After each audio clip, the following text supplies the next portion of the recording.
우리 하나님의 말씀 같이 찾아보도록 하겠습니다. 창세기 18장 9절에서 14절 말씀까지입니다. 창세기 18장 9절에서 14절 9절 제가 먼저 읽어드리겠습니다. 그들이 아브라함에게 이르되 내 아내 사라가 어디 있느냐 대답하되 장막에 있나이다. 그가 이르시되 내년 이맘때 내가 반드시 내게로 돌아오리니 내 아내 사라에게 아들이 있으리라 하시니 사라가 그 뒤 장막문에서 들었더라. 아브라함과 사라는 나이가 많아 늙었고 사라에게는 여성의 생리가 끊어졌는지라 사라가 속으로 웃고 이르되 내가 노쇠하였고 내 주인도 늙었으니 내게 무슨 즐거움이 있으리요. 여호와께서 아브라함에게 이르시되 사라가 왜 웃으며 이르기를 내가 늙었거늘 어떻게 아들을 낳으리요 하느냐. 여호와께 능하지 못한 일이 있겠느냐. 기한이 이를 때에 내가 내게로 돌아오리니 사라에게 아들이 있으리라. 아멘. 우리 옆에 분들 앞뒤 분들 보시고 우리 인사 나누시겠습니다. 안녕하세요. 반갑습니다. 잘 오셨습니다. 네. 네. 우리가 살고 있는 곳은 전주이지요. 그리고 우리가 좀 일이 있어서 볼 일이 있어서 저 윗지방에 서울을 간다고 생각해 본다면 서울을 가려면 그냥 위로 올라가기만 하면 되더라고요. 네. 뭐 고속버스를 타던 기차를 타던 뭐 자가용을 운전하고 가던 그냥 계속 위로 올라가면 서울이 나오던데요. 맞죠? 네. 근데 밑으로 내려가는 거죠. 밑으로 내려가면 서울이 나올까요? 안 나와요. 옆으로 바닷가로 가면 어떨까요? 어쨌든 옆으로 바닷가 갔다가도 다시 위로 올라가야만 우리가 볼 일이 있는 그 도시에 서울에 갈 수가 있는 거 아니겠습니까? 근데 위로 올라가야 되는데 올라가다가 어쩌어쩌서 힘들다고 도중에 관둬버리면 목적지에 도달할 수가 없습니다. 우리가 천국행 열차를 타고 가고 있는데 중간에 내리면 되겠습니까? 안 됩니다. 천국행 열차를 타고 가고 있는데 중간에 도중 하차하시면 안 돼요. 아이고 뭘 이렇게 사는 게 힘든지 그냥 열차 내려야 되겠다 그러시면 안 되거든요. 때로는 하나님 앞에 간절히 밤새도록 기도하시는 제목도 있거든요. 그리고 얼마나 교회 열심히 나와서 신앙생활을 지금까지 해왔습니까? 그렇죠? 네. 또 자식을 위해서 얼마나 많이 하나님 앞에 애타게 부르짖고 기도하고 있습니까? 교회에 나와서 또 팔 걷어붙이고 열심히 봉사도 하시고 은혜 받았으니까 은혜를 흘려보내야 된다 생각하고 열심히 또 주변 이웃들을 막 섬기며 또 VIP를 막 생각해서 막 적고 그분들을 위해서 막 기도하고 섬기고 예수 믿으라고 전도도 하고 또 하나님이 은혜 주시는 대로 또 조금씩 또 예물도 하나님 앞에 올리기도 하고 이렇게 살아가고 있는 거죠. 그런데 어느 날 안 하고 싶은 거예요. 왜 그럴까요? 시편 73편 2절에 보니까요. 이렇게 그것을 설명하고 있습니다. 나는 거의 넘어질 뻔하였고 나의 걸음이 미끄러질 뻔하였으니. 왜 넘어질 뻔하였고 왜 미끄러질 뻔하였냐라는 거죠. 아니 어찌어찌 해가지고 뭐 사는 게 이만저만 하는데 그래도 어쨌든 살 수는 있어요. 뭐 견딜 수는 있어요. 힘들고 어려워도. 그런데 그렇게 하나님을 찾고 부르짖고 믿음으로 산다고 하는데 우리 생각하고는 좀 다른 거지요. 그러니까 하나님의 뜻이 어디 있는지 잘 이해가 안 되는 거예요. 시편 73편 3절을 보니까요. 3절 12절을 보면 이는 내가 악인의 형통함을 보고 아니 나는 하나님 앞에 매달리는데 이 악인은 아닌 것이요. 그런데도 형통하는 거예요. 오만한 자를 질투하였음이로다. 12절. 그들은 죽을 때에도 고통이 없고 그 이미 강건하며. 네, 12절 나오나요? 12절. 네. 네. 볼지어다 이들은 악인들이라도 항상 평안하고 재물은 더욱 불어나도다. 아니 악인이 너무 잘 되고요. 이 사람들이 뭐 이게 더 잘되고 막 재물이 불어나는 거죠. 나는 하나님께 매달리고 신앙으로 살아가려고 하는데 이런 모습을 보니까 그냥 넘어질 것 같은 거예요. 막 거의 미끄러져 자빠지는 것처럼 느껴지는 거죠. 하나님의 뜻은 어디 있을까? 막 이해가 잘 안 될 때가 있는 거예요. 엉터리로 살아가는 사람들의 삶을 보면 정말 그냥 이 별로 안 좋아야 되는데 막 형통한 삶이 되고 막 이러는 거죠.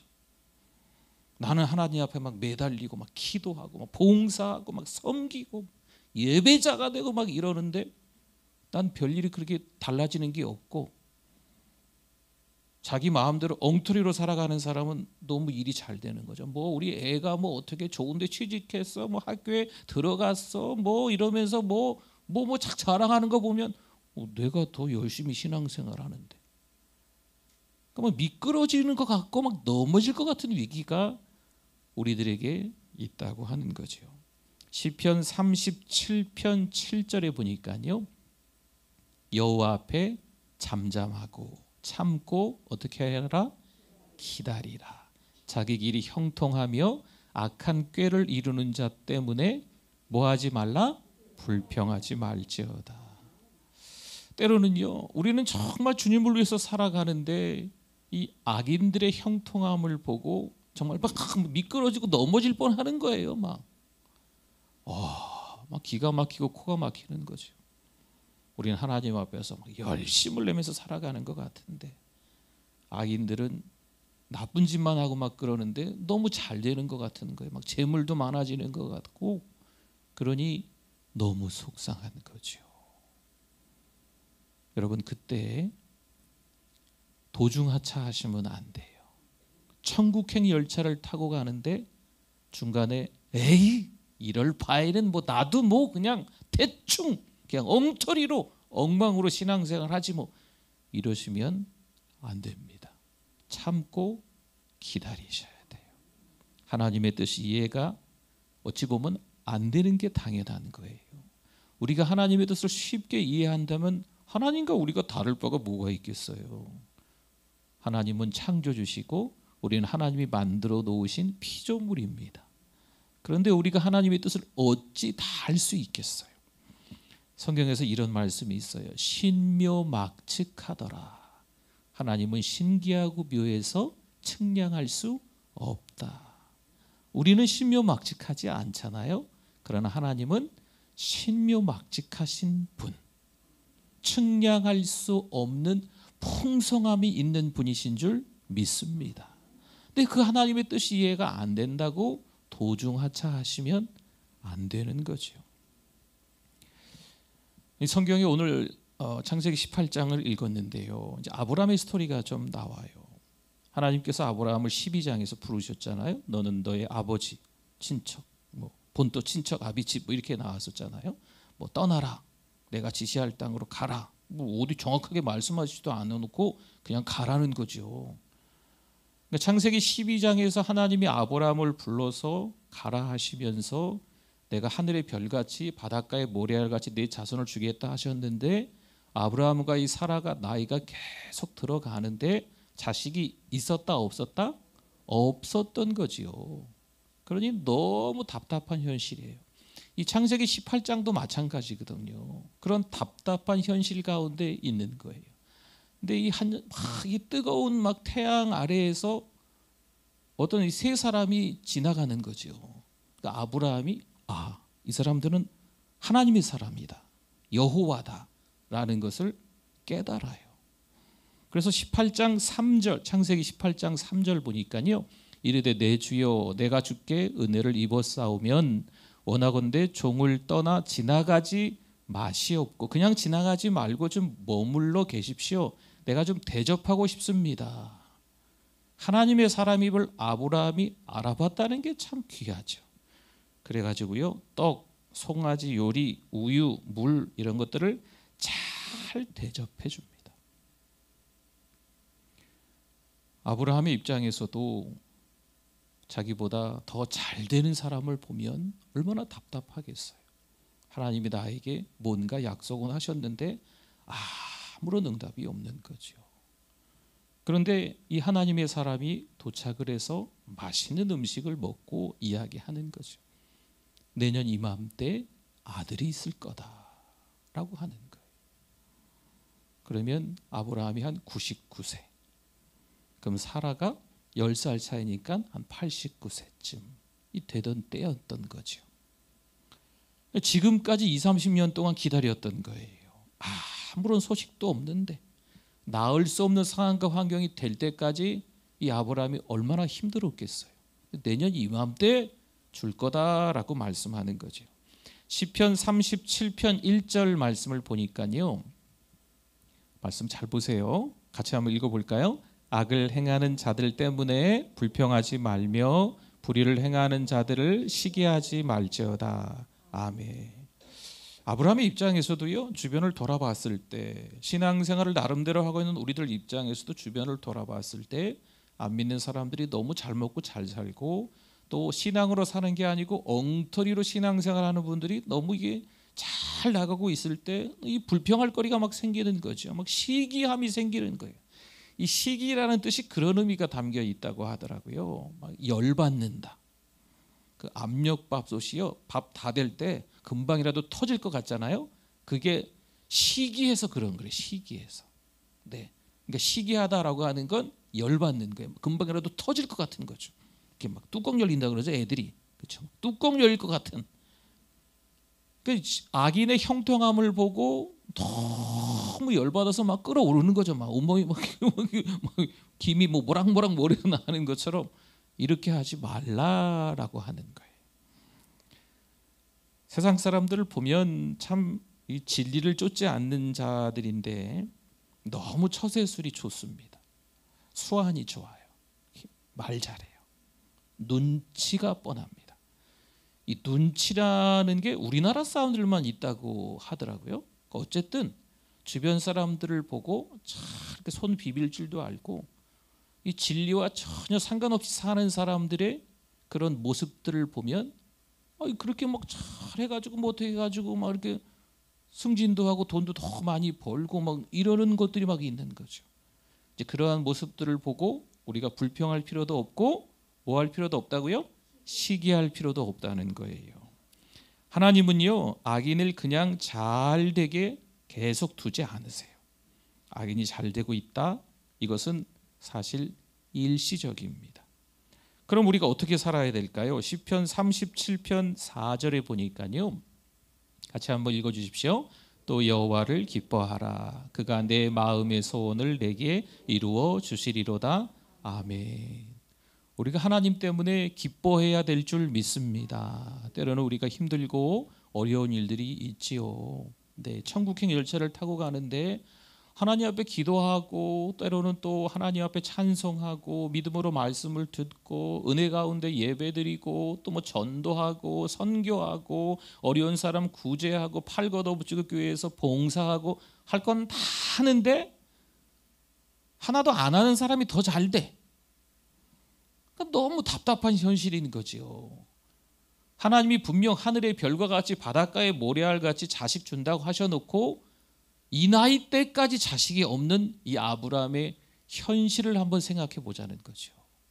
너무 억울한 거예요. 너무 속상한 거예요. 그러나 하나님은 말씀하시죠. 뭐 해라? 기뻐해라. 우리가 하나님의 뜻이 이해가 안 가는 게 어찌 보면 당연한 거거든요. 그래서 오히려 기뻐하는 시간들을 갖는 게 좀 필요해요. 좀 더 기도하시고, 좀 더 찬송 한 곡 더 부르시고, 좀 더 성경 더 읽으시고.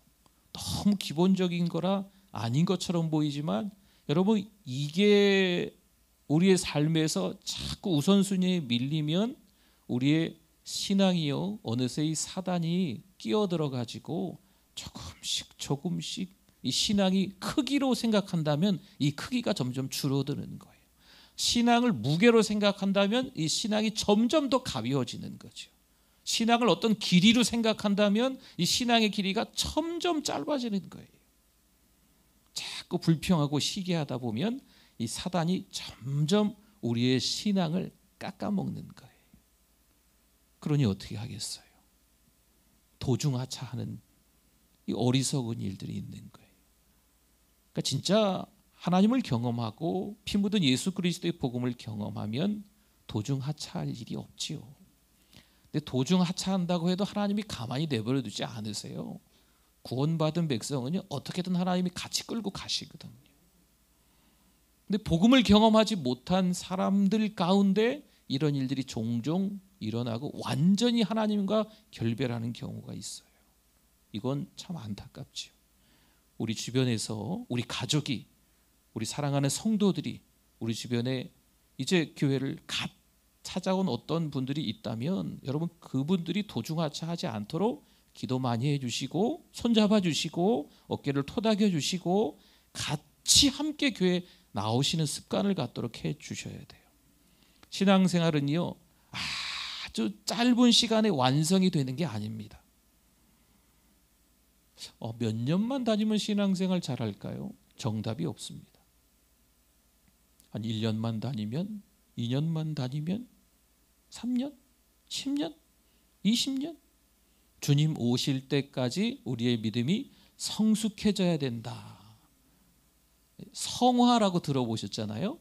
우리의 믿음이 점점 더 성숙해지는 걸, 믿음이 점점 좋아지는 걸 성화된다고 해요. 그러면 나이가 한 70이 되면 믿음 생활 오래 했으니까 믿음이 이제 완성이 된다. 아니에요. 그런 거 없어요. 주님 오시는 그날까지 우리의 믿음은 계속 자라가야 되는 겁니다. 근데 그냥 믿음이 자라가는 게 아니잖아요. 그렇죠? 어느 날은요, 바람이 세차게 붑니다. 어느 날은 예상치도 못했는데 비가 많이 옵니다. 어느 날은요, 정말 그 뜨거운 태양에서 어떻게 저 풀이 자라는지 저 꽃이 피어 있는지 이해가 안 될 정도로. 근데 그러한 시간들을, 이 계절들을 겪으면서 우리의 믿음이 성숙되어지는 줄 믿습니다. 그러니까 하나님 앞에서 이 어려운 일들을 겪을 때 우리는요, 이 입조심을 해야 돼요. 불평하고 시기하는 것, 원망하는 것들을 조금씩 빨리 이게 좀 정리를 잘 하셔야 돼요. 그러니까 옆에 누가 원망한다고 같이 원망하고, 누가 불평한다고 같이 불평하고, 누가 부정적인 말한다고 같이 부정적인 말하면 똑같아져요, 신앙 수준이. 근데 그런 사람이 있어도 내가 바꿔줘야죠. 우리 하나님 때문에 기뻐하자. 오히려 긍정적인 말을, 하나님 앞에 감사하고 찬송하는 말을 할 수 있도록 옆에서 기도해주고 같이 그걸 격려해 주는 거죠. 여러분, 사단이 할 수 없는 것들이 좀 있겠죠. 그중에 사단이 제일 할 수 없는 게 있다면 격려입니다. 칭찬, 축복. 사단은 절대 할 수 없다라는 거죠. 여러분, 우리 주변에 남들 칭찬을 절대 못하고 남들에 대해서 그냥 축복의 말을 절대 못하는 사람이 있다면 여러분, 너무 마음 아파하시면서 기도해 주셔야 돼요. 여러분, 그건 사단이나 하는 짓이거든요. 여러분 주변 분들을 축복해 주십시오. 이리 와도 믿고 저리 봐도 믿고 그러는 분이 왜 없겠어요. 그래도 격려할 수 있는 말. 참 외롭고 힘든 시간들을 보내는 분들이 있으면요, 여러분들이 좀 응원해 주세요. 외로워하지 말라고. 하나님도 함께 계시고 나도 당신을 위해서 기도하고 있다고 꼭 얘기해 주십시오. 여러분, 정말 힘들고 외로운 분들이 이게 인생에서 하지 말아야 될 잘못된 결정을, 극단적인 선택을 하는 게 있어요. 이 가까이에서 이 극단적인 선택을 하는 분을 제가 한두 분 봤어요. 여러분, 그 아픔은요, 그 가족들도 힘들겠지만 이 목사인 제 마음도 얼마나 무너지는지 몰라요. 그런데 누군가의 말 한마디가 좀 필요하다는 거예요.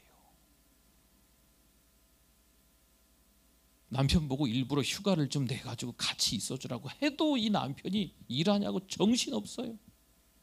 자식도 젊은 청년이니까 나가 놀려고 정신이 없고,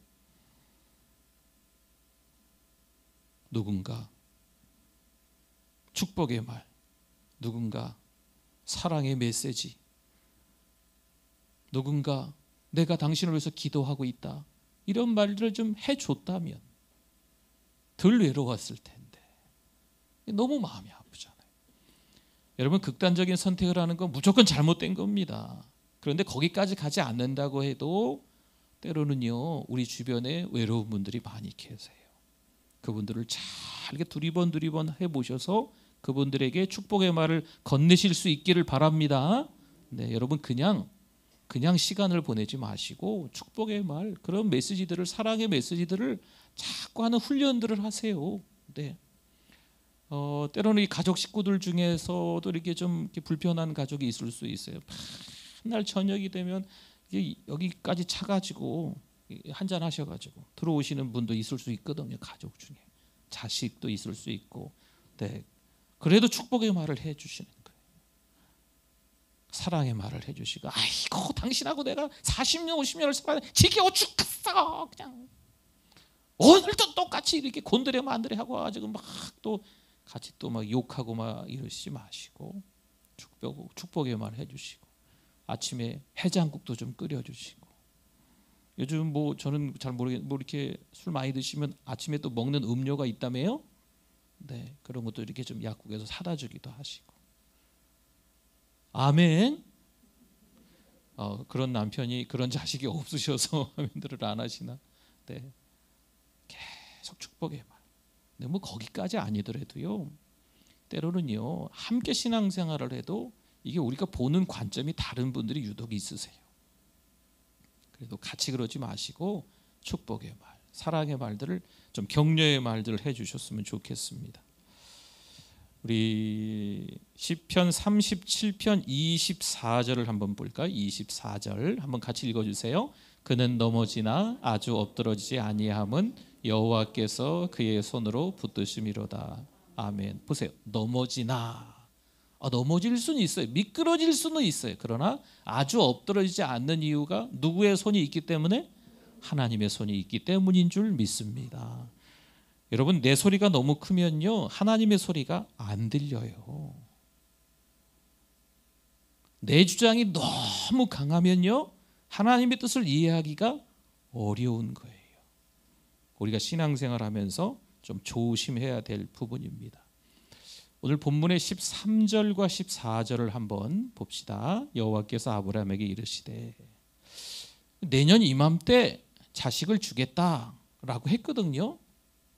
이게 얼마나 축복의 말이에요. 그런데 사라가 웃은 거지요. 사라가 장막 안에서 어떻게 웃었을까요? 속으로 웃었어요. 그런데 하나님께서 아실까요? 모르실까요? 아시는 거죠. 그러니까 아브라함에게 이르시되, 사라가 왜 웃으며 속으로 웃었는데, 하나님이 아시는 거죠. 이르기를 내가 늙었거늘 어떻게 아들을 낳으리요. 아니, 낳을 수 없을 만큼 나이가 먹었다니까요. 그 어떻게 낳겠냐는 거죠. 여호와께서 능하지 못한 일이 있겠느냐? 지금 말씀하시는 거예요. 여호와께, 예전의 성경에는 능치 못한 일이 있겠느냐, 뭐 똑같은 말이잖아요. 여호와께 능하지 못한 일이 있습니까? 없지요. 그러면서 기한이 이를 때에 내가 네게로 돌아오리니 사라에게 뭐가 있으리라? 아들이 있으리라. 할렐루야. 여호와께 능치 못한 일이 없는 줄 믿습니다. 전능하심이죠. 전능하심. 하나님은 하실 수 있는 줄 믿습니다. 답답한 현실 속에서 아브라함이 기다렸더니 하나님이 응답해 주시는 거예요. 그때에 맞게 하나님이 정확하게 응답해 주시는 거죠.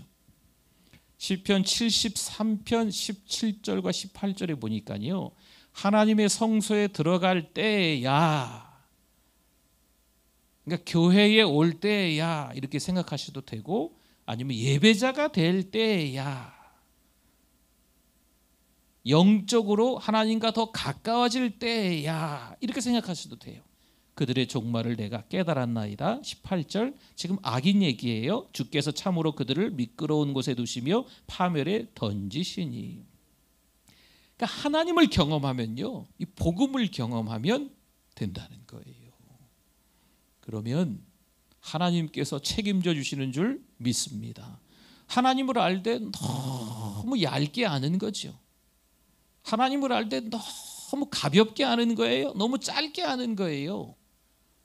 그러니까 자꾸 힘들고 어려운 일이, 주를 위해서 내가 살아가고 있는데 힘들고 어려운 일이 찾아오니까 하나님을 너무 가볍게 알고 짧게 알고 뭐 이러니까 너무 쉽게 하나님 앞에 불평하고 하나님께 따지고 시기하고 도중하차하려고 하는 거죠. 하나님을 더 깊이 알아야 됩니다. 우리 인생이 바다라고도 하잖아요. 왜 그 바다가 늘 잔잔만 하겠습니까? 여러분, 기상청에서 정확하게 이 파도가 어느 정도 치는지 예측하는 게 늘 맞던가요? 아니죠. 이거 예측 불허예요. 태풍도 예상은 할 수 있지만, 태풍이 얼마나 세게 오는지도 예상할 수 있지만 그거하고 다를 수가 있어요. 여러분, 인생이 바다 같은 게 그거잖아요. 그러다 갑자기 잔잔해지는 거죠. 신기하죠. 우리는 이해할 수가 없습니다. 우리는 하나님의 그 뜻을 이해할 수 없는 게 어찌 보면 당연한 거예요. 그럼에도 불구하고 우리가 하나님을 의지해야 될 줄 믿습니다. 영적으로 연약해지면요, 세상이 다 부러워요. 그리고 별것도 아닌데 이 사소한 거에 내 마음이 막 무너지는 거죠. 네. 여러분들만 그럴까요? 아니에요. 신앙생활하는 분들, 저 같은 목회자들도 마찬가지예요. 별것도 아닌 일에 잠을 못 자요. 별것도 아닌 일에 밥이 안 들어가요. 아니, 우리 말이에요, 우리. 그렇죠? 때로는요, 신앙생활 열심히 했는데 하나님께서 왜 내 기도만 안 들어주실까? 자꾸 이 생각하다 보면 속상해요. 에휴, 기도하러 갈 힘도 없네. 찬송할 힘도 없네. 말씀은 아이고, 목사님이 뭐 인생을 덜 살아서 잘 모르시는가 보다. 얼마나 힘든데 인생이 이렇게밖에 안 들리는 거예요. 여러분, 영적으로 내가 지금 연약해졌다라는 것을 진단하실 수 있어야 돼요. 그러면 어떻게 해야 될까라는 거죠. 시편 37편 10절 말씀에 보니까 한번 보세요. 언제요? 잠시 후에는, 여기 이게 제일 중요한 말이에요. 여기서 잠시 후에는 악인이 없어지리니. 잠시 후에는 악인이 너무 형통해. 엉뚱하게 살아가는 사람들이 너무 잘 나가.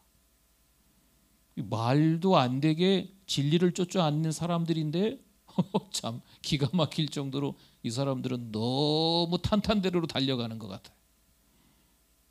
우리의 길은 비포장도로 같고 풍랑이 있는 바다 위 같고, 그러나 기억하십시오. 잠시 후에는 그 악인의 형통함이 일시적이라는 거죠. 아멘? 제가 아멘입니다. 아멘. 저는 믿고 있어요, 그 하나님을. 네. 주님 부르시는 그날까지 저는 이 천국발, 천국행 열차를 타고 도중하자 하지 않고 계속 갈 거예요. 제가 전주에서 서울에 볼 일이 있으면 그냥 가는 거죠. 네, 그냥 그곳을 향해서 가는 거예요. 내일 제가 부산에 좀 갈 일이 있거든요. 제가 전주에서 부산을 내일 갈 거예요, 차 타고. 그러면 부산 가는 방향을 내비게이션을 찍고 가겠죠. 제가 부산 가야 되는데 서울 찍고 가면 되겠습니까? 안 되잖아요. 목적지가 딱 정해졌으면 도중에 하차하지 마시고 계속 가는 겁니다. 우리 목적지가 예수 믿는 하나님의 자녀로서 어디입니까? 그죠, 하늘나라, 천국이잖아요. 그러면 목적지를 딱 정했으면 때로는 우리의 생각과 방법이 이상하다, 정말 하나님께서 원하신 대로 살고 있는데 왜 이렇게 될까 싶어도 하나님 앞에서 기뻐하고 하나님 앞에서 부지런히 그 길을 가는 거예요. 목적지를 정해놨으니까 내 생각대로 된다면 하나님 우리 믿을 필요 없어요. 그렇잖아요. 내 마음대로 하나님이 조종당한다면 우리가 그런 하나님을 믿을 이유가 있습니까? 아니잖아요. 하나님은 전능하시고, 하나님은 무소부지하시고, 하나님은 시공을 초월하시고, 이 세상 모든 만물을 다 하나님이 창조하신 줄 믿습니다. 요즘 새벽에 우리 창세기 말씀을 이렇게 조금씩 보고 있는데, 지금 노아의 홍수 때문에 세상을 하나님이 다 쓸어버리셨어요. 여러분, 하나님은요, 죄악이 세상에 관영할 때 싹 물로 쓸어버리셨어요. 이게 하나님의 목적이었을까요? 아니에요. 하나님은 심판의 목적은요, 구원입니다. 구원. 이 노아의 가족들을 살려주시잖아요. 의인의 가족을 남겨두시는 거예요. 여러분, 이게 우리가 신앙생활하면서 중요하게 아셔야 돼요. 왜 악인들을 그냥 내버려 두실까? 하나님의 이유가 있는 거예요. 잠시 후에는 악인들이 게임 아웃. 끝나요. 아멘. 그러니까 우리는 하나님 앞에서 신앙으로 부지런히 잘 살면 됩니다. 우리 한 절만 더 보겠습니다. 17절 말씀인데요. 한번 같이 읽어주세요. 여호와께서 이르시되 내가 하려는 것을 아브라함에게 숨기겠느냐. 지금 창세기 18장의 말씀이 뭐냐면, 지금 사람 두고 세 사람이 왔는데 하나님의 사람임을 아브라함이 알아보고 극진히 잘 대접하고, 이 여호와께서 말씀하시는 거죠. 아들이 있을 거야. 이맘 되거든요. 장막 안에서 속으로 사라가 킥킥킥킥 웃고, 왜 웃느냐, 속으로 웃는 것도 하나님이 아시고 막 이런 상황에 여호와께 능치 못한 일이 없다라고 하시면서 지금 하나님이 계속 이어서 말씀하시는 거예요. 뭐라고 말씀하셨어요? 하나님이 어떻게 말씀하셨어요? 하나님께서 아브라함에게 이제 숨기지 않겠다. 그러니까 창세기 12장에서부터 지금 18장까지 오는데 시간이 좀 걸렸습니다. 아브라함도, 믿음의 조상 아브라함도 하나님이 부르셔서 순종하고 갈 바를 모르지만 하나님이 가라고 해서 그냥 갔던 이 아브라함도 이 18장에 오기까지 시간이 걸리는 거예요. 믿음이 차곡차곡 쌓여서 높아질 때까지 시간이 걸리는 거예요. 믿음이 무게라면 점점 이 믿음이 무거워질 때까지 시간이 걸리는 거예요. 믿음이 길이라면 점점 믿음의 길이가 길어질 때까지 시간이 걸리는 거예요. 신앙생활 이제 딱 하고 나는 믿음 좋은 사람 아니에요. 연세가 드셔서 오셨건 젊으셔서 신앙생활 하셨건 다 어린아이 같으세요. 처음에 시간이 좀 걸려요. 하나님이 아브라함에게 숨기겠다, 숨기지 않으시겠다? 숨기지 않으시겠다. 이건 무슨 뜻이냐면 그만큼 이제 아브라함과 하나님의 관계가 친밀해졌다는 겁니다. 이만저만한 일들을 통해서 인생사, 별의별 일 다 겪으면서 아브라함이 하나님을 의지하였기 때문에, 물론 그 인생사 속에는요, 자기 아내를 누이라고 속이는 일도, 이건 남편으로서도 믿음의 조상 아브라함으로서도 부끄럽고 수치스러운 일이지만, 그러나 인생사 그러한 일들 속에서 그 시간들을 지나면서 믿음이 더 좋아지는 거죠. 시간이 걸리는 거예요. 창세기 22장에 가서 어떤 일이 벌어질까요? 하나님의 아들 이삭을 번제로 바쳐라. 그러니까 지금 하나님께서 아브라함과 너무 가까워지신 거예요. 18장에서부터. 그래서 이사야 41장에 가보면요, 아브라함을 하나님 뭐라고 하는지 아십니까? 나의 벗이라고 합니다. 친구. 나의 친구 아브라함아. 너무 하나님과 아브라함이 가까워지는 거예요. 그러니 이 믿음이 너무 좋아지니까 너 아들 바쳐. 네, 알겠습니다. 때로는 육신의 정 때문에 눈물은 흐를 수 있겠죠. 그냥 추측입니다. 그러나 하나님은요, 이 아브라함의 믿음을 아시니까, 아브라함도 하나님이 어떻게 해주실 줄 아시니까 히브리서 11장에 가보면요, 살리실 줄을 믿고 아들 이삭을 드리는 거예요. 그 믿음이 돼 있는 거죠. 여러분, 하나님과의 관계가 더 깊어져야 될 줄 믿습니다. 인생사 살아가는 모습 속에 별의별 일이 다 있습니다. 너무 부끄러워. 신앙생활하는 게 너무 부끄러운 거죠. 10년 전에 그때를 떠올려 보면 쥐구멍이 어딨나 막 들어가고 싶은 거죠. 여러분, 왜 이 10년 전에 너무나도 큰 죄를 저질렀던 게 자꾸 떠오를까요? 누가 하는 짓이냐면 사탄이 하는 짓이에요. 자꾸 그때가 떠오르게 하는 거죠. 우리의 믿음이 성장하지 못하게끔 우리가 하나님의 자녀, 정체성이라고 하지요.